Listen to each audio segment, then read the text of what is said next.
Bonjour, mesdames, mesdemoiselles et messieurs, plus particulièrement les frères et sœurs, amis et tous ceux qui sont convertis ou pas encore. Nous vous saluons dans le nom précieux de Jésus-Christ, notre Sauveur. Tout d'abord, je vous présente toutes mes excuses d'avoir pris congé de vous involontairement. J'avais eu un problème au niveau de la technologie. Ensuite, ma santé n'était pas trop correcte. Mais à présent, tout est bien.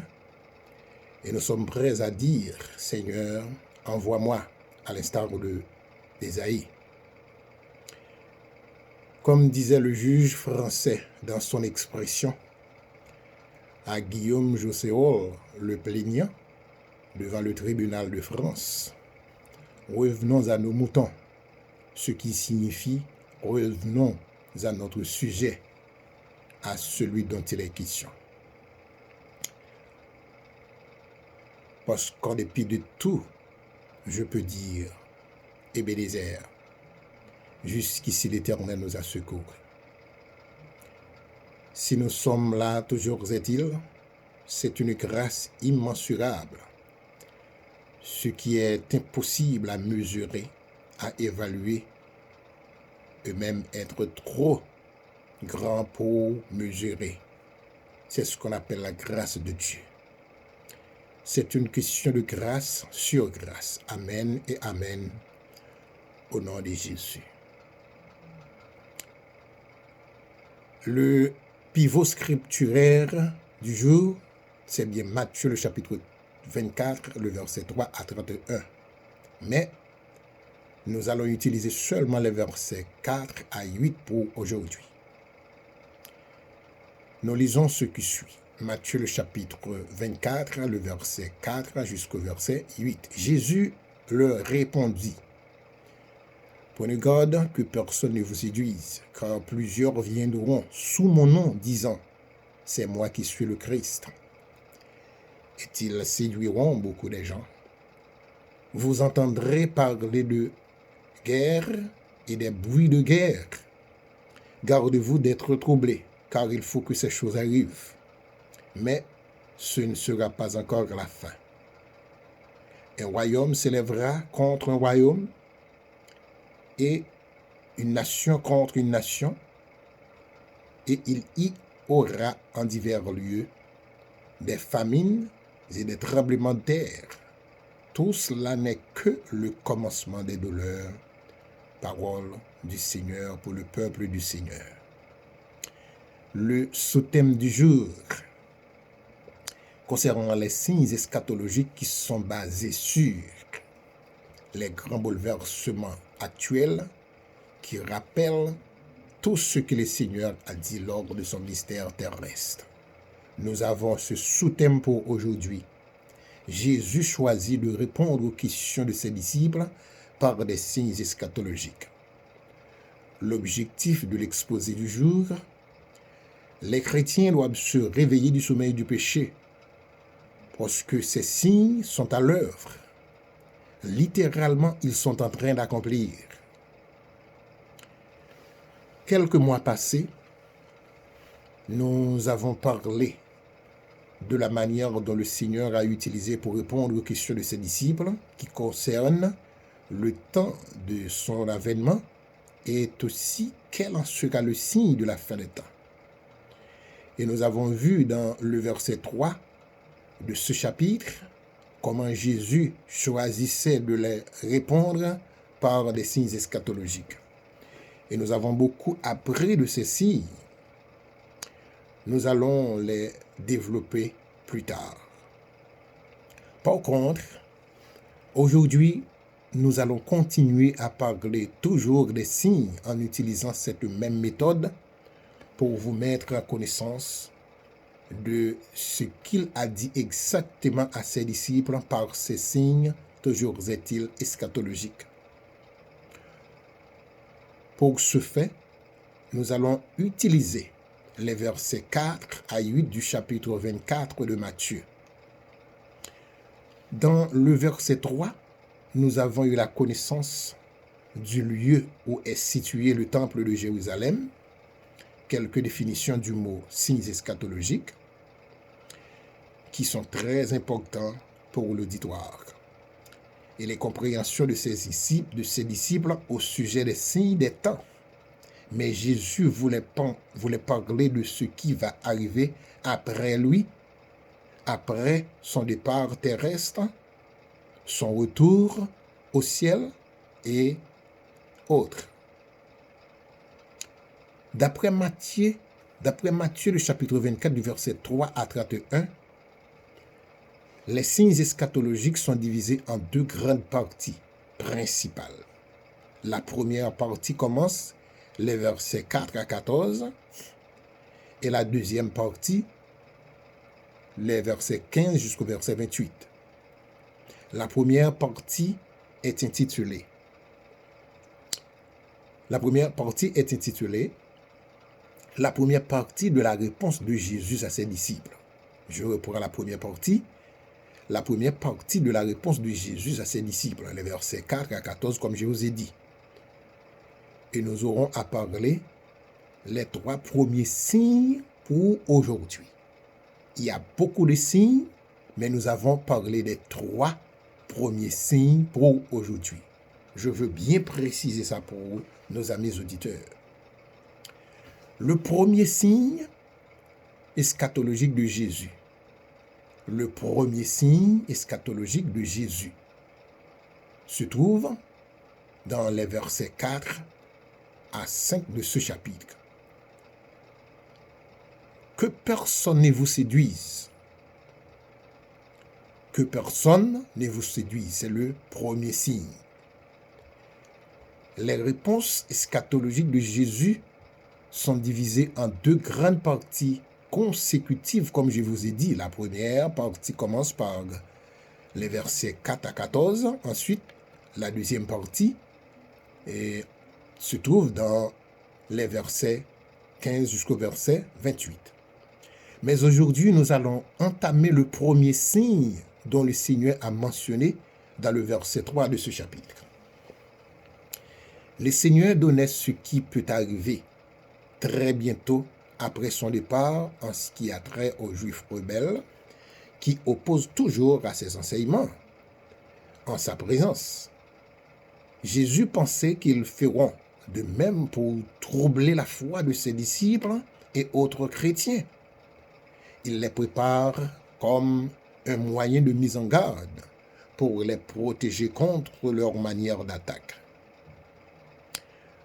En les indiquant par quels signes pour pouvoir connaître leur apparition comme étant des opposants de Christ. Dans le verset 4 où nous avons lu, le Seigneur donne des instructions nécessaires aux disciples pour pouvoir résister pendant les temps pénibles qui s'écouleraient entre son départ et son retour en gloire. Comme c'est prévu dans plusieurs parties prophétiques des Écritures. Laissez-moi préciser pour vous. D'une manière théologique, ce temps actuel que nous vivons s'appelle temps de la grâce ou bien temps de l'Église, pendant lequel l'Église locale est rassemblée pour adorer le Seigneur. Je reprends. D'une manière théologique, le temps actuel que nous vivons s'appelle temps de grâce ou temps de l'Église, pendant lequel, cela veut dire pendant ce temps, l'Église, son rôle est de rassembler pour adorer le Seigneur. Quelle Église? Cette Église est l'Église locale. Nous rassemblons pour adorer le Seigneur. Le Seigneur s'adresse à ceux qui l'entouraient en parlant des disciples, comme s'ils avaient eux-mêmes traversé tout ce temps pour les retrouver présents à son retour. Le Seigneur considère ou compare le temps de l'Église comme à la durée d'une vie humaine, qui se situe entre le départ de Jésus et de son retour. Le Seigneur a juré sur sa parole dans le verset 34 de ce chapitre concernant les Juifs qui l'ont rejeté dans ce même chapitre où il dit « Cette génération ne passera point que toutes ces choses ne soient arrivées. » Le Seigneur connaît tout ce qui arriverait. Le Seigneur connaît tout ce qui arrivera après son départ par ces Juifs-là. Il se souvient des Juifs incrédules qui s'opposent toujours à ses enseignements durant ses carrières terrestres. Ils feront toujours le même à mon absence, Dieu le Seigneur. Voilà pourquoi il tient à s'adresser aux disciples tout au long de ses instructions.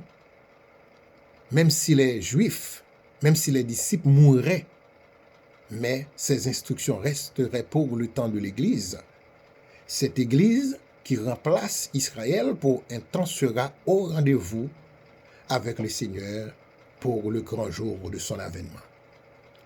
Les disciples qui étaient morts et le résidu d'Israël et autres ressusciteront pour accompagner le Seigneur dans les airs. Pendant ce temps qui s'écoule entre le départ de Jésus et son retour, il connaît les souffrances, les épreuves qu'ils auront à faire face de tout genre. Pour les disciples du Messie rejeté à cause de ça, il se présentera de faux Christ en vue de les détourner de l'attente du vrai Christ. Une attente pénible pendant laquelle ils auront beaucoup à souffrir. Voilà pourquoi Christ exhorte aux disciples de garder la vigilance, parce que les faux Christ, les faux juifs et faux prophètes viendront les séduire. On doit payer attention parce que le terrain est piégé, frères et sœurs, en Jésus-Christ. C'était le premier signe eschatologique de Jésus trouvé dans le verset 4 de ce chapitre. Maintenant, nous sommes en train d'aborder le deuxième signe eschatologique de Jésus. Cette fois-ci, nous allons dans le verset 6. Dans le verset 6, nous lisons « Vous entendrez parler de guerre et les bruits de guerre. Garde-vous d'être troublés, car il faut que ces choses arrivent. » Le deuxième signe, c'est « Car vous entendrez parler de guerre et des bruits de guerre. » Le texte nous dit dans le verset 6, « On entendra parler de guerre et des bruits de guerre. » Il y avait des guerres avant et après le départ de Jésus. Il continuera à avoir beaucoup plus de guerres avant son retour en gloire. Pour plus de précision aux amis auditeurs qui sont à l'écoute, ce retour n'est pas spécifiquement la première phase qui aura à voir le son de la trompette pour rassembler les sauvés pour l'enlèvement de l'Église. Mais c'est plutôt la deuxième phase qui nous enseigne que le Seigneur va mettre les pieds sur terre pour son règne millénaire. D'après ce chapitre, cet événement de guerre aura lieu avant que recommencent les autres événements de ce chapitre, c'est-à-dire les processus de l'enlèvement de l'Église qui nous occupe. Je pense que ça occupe tous les chrétiens qui attendent le retour de Jésus-Christ. Vous avez constaté tout ça la fois dernière dans les discussions des grandes puissances du monde, à savoir les États-Unis, la Russie, la Chine et le Corée du Nord, qui ont même entrepris des guerres froides et diplomatiques. Mais il n'y avait rien entre eux de sérieux. Pourquoi? Parce que c'était juste pour certifier ce que le Seigneur a dit dans le verset 6. Soyez réveillés, mes chers amis, car les signes eschatologiques sont en train d'exécuter. Mais ne soyez pas troublés. Il faut que ces choses arrivent, parce que le Seigneur est en contrôle de toutes choses, petites ou grandes, et il connaît quand finiront toutes ces choses. C'était le deuxième signe eschatologique de Jésus trouvé dans le verset 6. Le troisième signe eschatologique de Jésus se trouve ici dans le verset 7 au verset 8. Le troisième signe eschatologique de Jésus se trouve dans les versets 7 à 8. Nous lisons. Une nation s'élèvera contre une nation, un royaume contre un royaume, et il y aura en divers lieux des famines et des tremblements de terre. Le troisième signe, une nation s'élèvera contre une nation et un royaume s'élèvera contre un royaume. Il se produira alors entre les nations qui sont à l'Orient, c'est-à-dire la partie du ciel où le soleil se lève, ou à l'est d'un pays, à l'Occident, c'est-à-dire un des 4 points cardinaux, spécifiquement le lieu où le soleil se couche, ou à l'ouest d'un pays, au sud et au midi, c'est-à-dire qui est propre aux régions et aux gens du sud d'un pays, tel que de la Palestine. Des guerres incessantes dont la plupart auront ce pays pour cause directe ou indirecte. Des famines, des pestes, des tremblements de terre séviront en divers lieux, c'est-à-dire l'art d'exécuter la répression avec rigueur des ravages en divers lieux.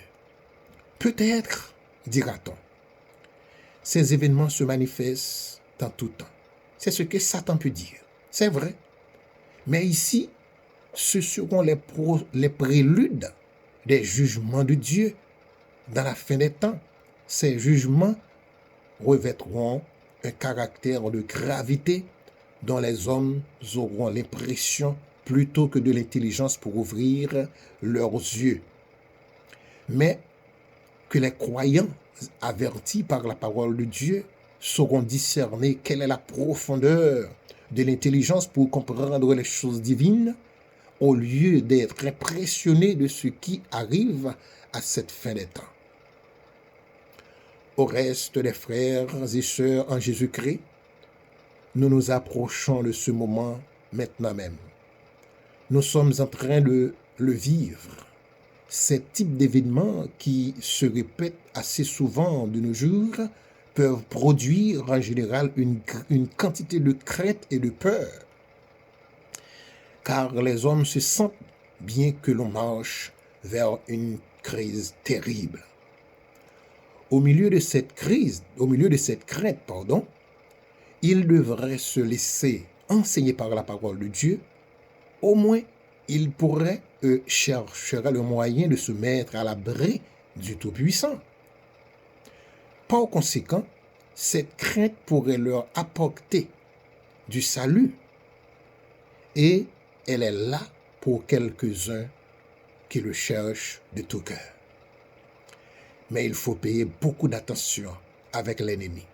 Oui, il faut payer beaucoup d'attention avec l'ennemi qui sera là dans le dernier temps, ou bien actuellement. Au milieu de ces événements, il cherchera, en parlant de l'ennemi, à faire semblant par ses mauvaises ruses de calmer les esprits inquiets, en les rassurant après chaque catastrophe ou cataclysme, c'est-à-dire le grand bouleversement de la surface de la terre par une catastrophe, par exemple, inondation, tremblement de terre, etc., en les disant que ces événements avaient l'habitude d'intervenir depuis les siècles passés. C'est là le plan du diable. Oh, il n'y a rien d'extraordinaire dans ce qui arrive maintenant. Ce n'est pas intervention naturelle planifiée par Dieu. C'est ce que Satan prépare à nous dire très bientôt, ou bien actuellement. Mais vous devez veiller. Veillez l'ennemi. Il peut vous séduire. Mais d'après les enseignements de Jésus dans le verset 8, il dit, ce ne sont que les commencements des douleurs. Le terme définit les douleurs ici comme à l'accouchement d'une femme enceinte. Si vous regardez le moment pandémique, que nous sommes en train d'expérimenter actuellement. C'est très douloureux de voir les gens meurent par milliers et même par des milliers sans funérailles. Ce sont des personnes spéciales, très chères à leurs alliés. Toutes ont été disparues mystérieusement. Pour celles qui sont restées vivantes, pour celles qui sont restées vivantes, pour survivre, en parlant de vous et moi, elles doivent respecter scrupuleusement toutes les mesures sanitaires exigées par les autorités de santé du pays. Ce n'est autre que l'accomplissement eschatologique annoncé par le Seigneur Jésus-Christ que nous sommes en train de vous rappeler à garder la vigilance, car le temps arrive et nous y sommes. Qu'attendez-vous pour réveiller du sommeil? Parce que Jésus-Christ est à la porte. Ne ratons pas l'occasion, frères et sœurs, une occasion aussi merveilleuse. Nous sommes arrivés au moment de mettre fin. Le moment arrive où je dois prendre congé de vous, frères et sœurs. Je vous en supplie, pour l'amour de Dieu, payez attention à ma méditation. C'est une responsabilité confiée par Dieu. Ne la négligez pas. C'est pour votre salut éternel. Les événements parlés dans ce chapitre sont autant actuels, mais pas bientôt. Je reprends, frères et sœurs. Les événements parlés dans ce chapitre où nous venons de lire sont autant actuels, mais pas bientôt. Si c'était le cas, ce serait une grande erreur commise.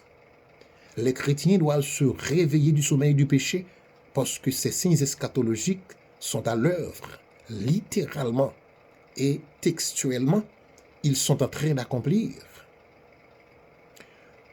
Nous avons appris aujourd'hui les 3 parmi les signes eschatologiques de Jésus pour répondre aux questions de ses disciples. Premièrement, que personne ne vous séduise. C'est le premier signe. Car la séduction du diable est à l'œuvre, selon le verset 4. Deuxièmement, le deuxième signe, vous entendrez parler de guerre et des bruits de guerre. Car vous entendez quotidiennement les discussions entre les États-Unis, la Russie, la Chine et le Corée du Nord. Ce ne sont que des bruits de guerre. Parce que le Seigneur est en contrôle de toutes choses, selon le verset 6.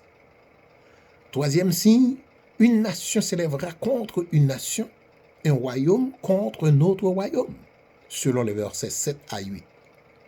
Je pense que vous vous souvenez ce qui s'est passé autrefois aux États-Unis contre les Noirs, spécialement à la mort de cet élément, George Floyd et autres. Soyez vigilants et propres, frères et sœurs. Je reprends, soyez vigilants et prompts à la parole de Dieu. Car l'ennemi ne veut pas voir votre salut éternel en Jésus-Christ, notre Sauveur. Très bientôt, nous serons de retour pour continuer à vous enseigner la parole de Dieu à travers les grands bouleversements actuels qui rappellent tout ce que le Seigneur a dit lors de son ministère terrestre. Qu'il en soit ainsi pour vous, chers amis chrétiens, et à la prochaine. Merci.